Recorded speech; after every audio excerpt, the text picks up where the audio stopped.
Living together means splitting the bills. After years of distance, Karen suddenly insisted on moving in. Caught off guard by her abrupt demand, the usually calm Robert was furious and proposed they split the living expenses. But Karen retorted, "What? I am letting you spend time with adorable Emma, and you want to split costs? If that's how you feel, you'll never see Emma again." Little did anyone know the shocking truth behind Karen's bold statement. I'm Olivia and a 60-year-old housewife. Robert retired early, but got rehired at 60. It's been 2 years and he's still working. We have a daughter, Karen, but we have been estranged since she left home after high school. Even though we weren't close, she's still our precious child. We always wondered about her well-being, but no news meant good news, and we were content with our peaceful retirement. Then, out of the blue, she reached out to announce her marriage.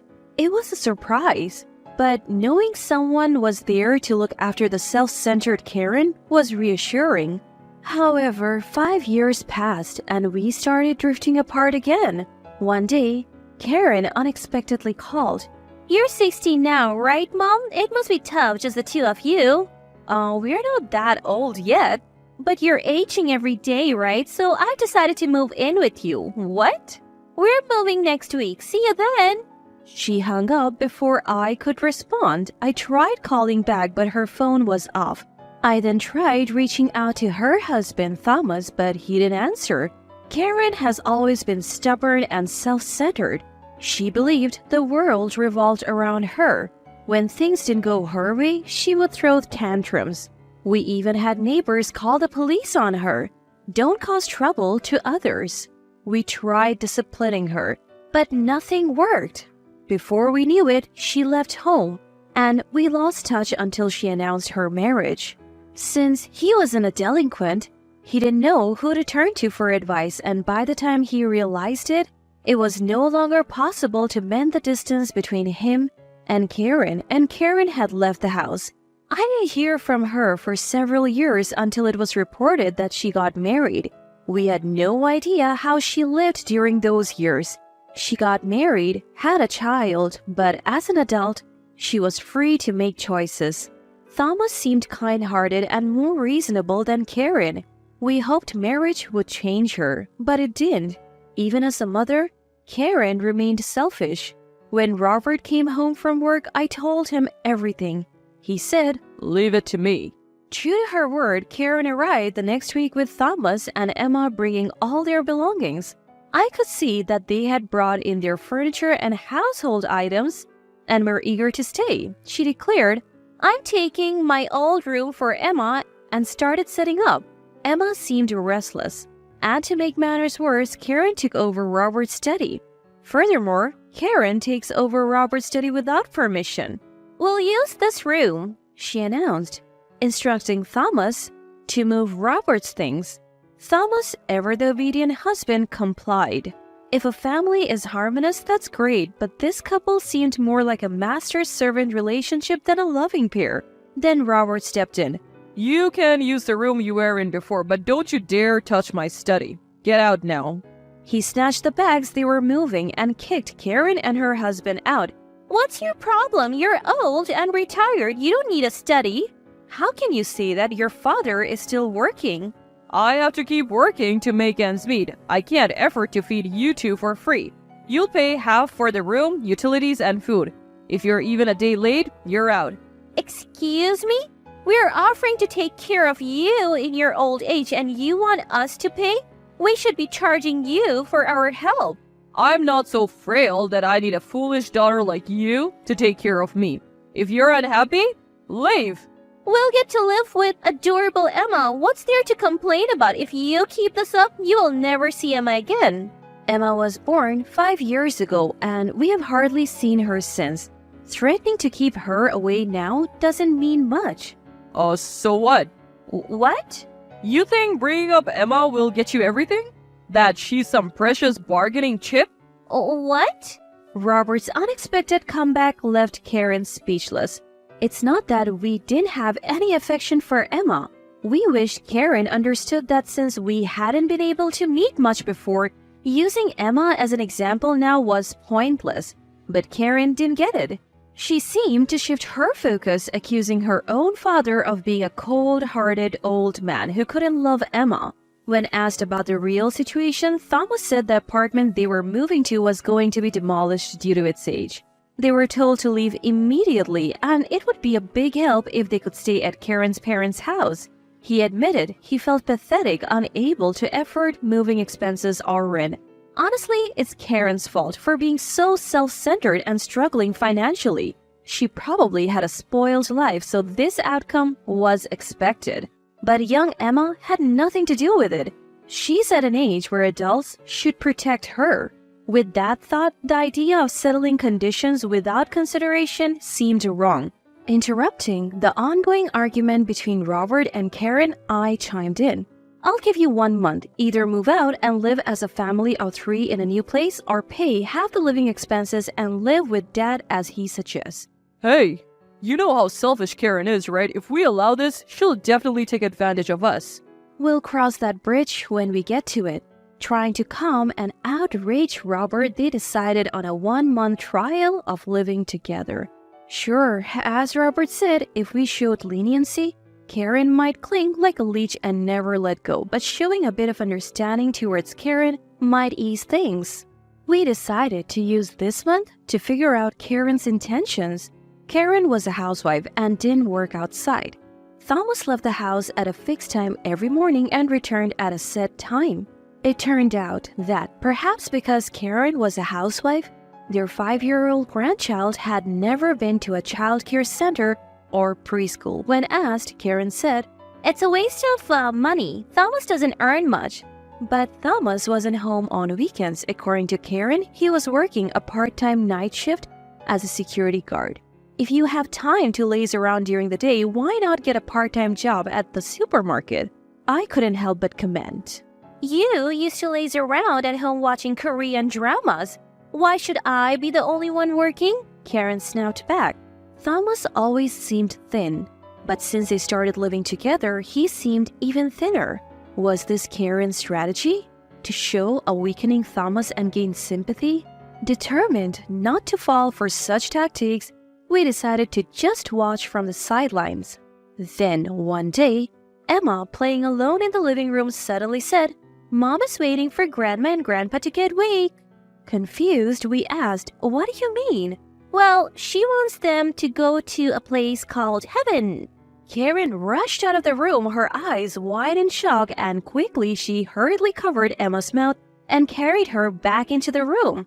From inside, voices could be heard, with Karen telling Emma not to say unnecessary things and to watch a video and stay quiet. Emma seemed distracted by the promise of her favorite video. Karen emerged from the room acting as if nothing had happened. Kids say the darnest things. She probably picked up that line from TV or something.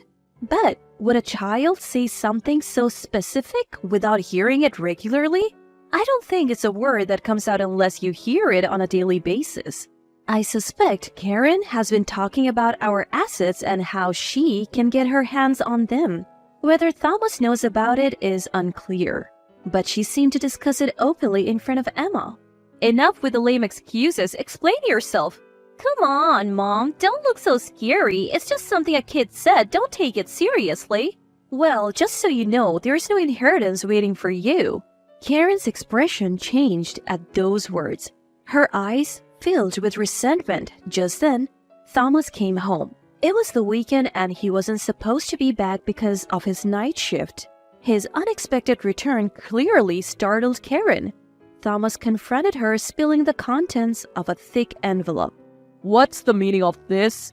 I picked up one of the scattered items from the floor. It was a photo of Karen looking intimate with another man. So while I'm working nights, you leave our child alone to go out? Thomas explained that when they left their previous apartment, he had said goodbye to the landlord.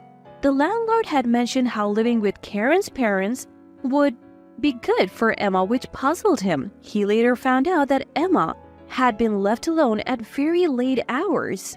Initially, He thought it was a one-time thing, but after moving in with Karen's parents, he noticed she was often out during the day.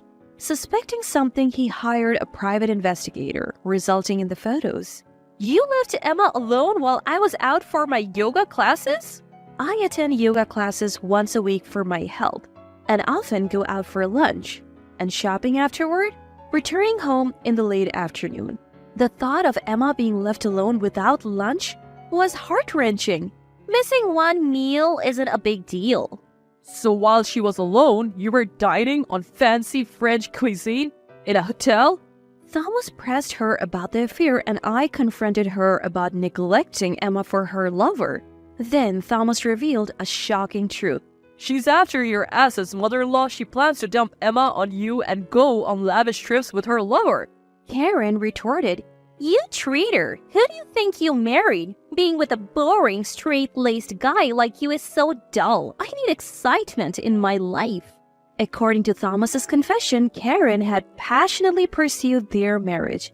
Aware of his own plainness, he tried his best to meet Karen's expectations. Whenever they were short on money, he took on part-time jobs. When she said she wanted to look good, he increased his night shifts. As a result, he was always working, rarely spending time at home or with Emma. Once, after being away for about half a month, Emma asked, Who are you, Mr.? She didn't recognize her own father, seeing him merely as the man who brought money.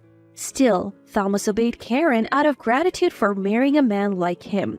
However, the money he worked hard for was spent on lavish outings with her lover. She indulged in fine dining while not even providing a proper meal for Emma. He couldn't bear to see his child suffer for Karen's selfishness. I didn't care if I was abundant, and I decided to reveal everything for the sake of my child. I won't be discarded. I'll expose everything for the sake of our child. You are not the one being discarded. You are leaving a foolish wife. Don't you dare call me a fool. I have never neglected to feed a child, no matter how much I despised them. Wake up! I won't pretend I never despised Karen for her rebellious ways. Honestly, I did. Deeply. But I never denied her food. To think my own daughter would... Maybe it's impossible to get Karen back on the right track.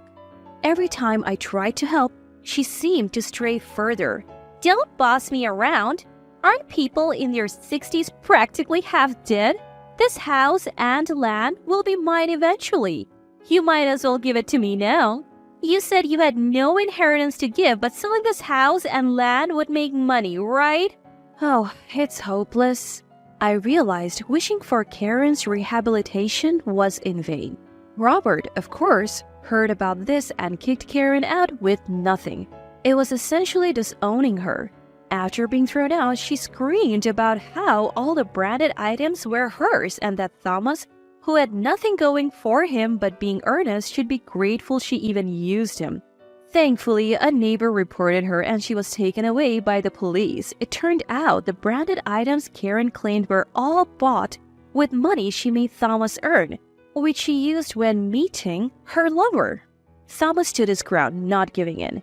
He not only divorced Karen but also secured compensation and child support in the divorce settlement. Karen named her lover as her guarantor, but he quickly rejected her. Apparently, he coldly told her never to show her face again. He enjoyed affairs with married women and lost interest once they were no longer married. Someone else pushed Karen further to the edge. It was someone from the gambling place she frequented while splurging with her lover. Upon learning of her divorce, they demanded immediate payment of her accumulated debts. Even Karen realized she couldn't escape from these intimidating figures. It seems she's now working tirelessly just as she had made Thomas do. Her life has hit rock bottom. After the divorce, Thomas was freed from his torment and his health improved. He transformed into a diligent and clean-cut father, passionate about parenting. He focused on his main job, prioritized time with Emma, and became a well-regarded father in the neighborhood. His relationship with Emma is great, and she often says she loves her dad. We as grandparents do our best to take care for Emma. and our relationship is strong. Robert is utterly smitten with Emma. Without her mother around, we want to ensure she never feels lonely and shower her with love. After getting rid of the selfish Karen, Emma started laughing more. Every time I hear Emma's laughter, I feel reassured that cutting ties with Karen was the right choice. Now, Karen is rarely a topic of conversation between us. All I wish for as a parent is for her to repay those she wronged and live a modest life. But deep down, Karen is still our child. I hope, while I'm still here, to reunite with a reformed Karen. A part of me still wishes for that.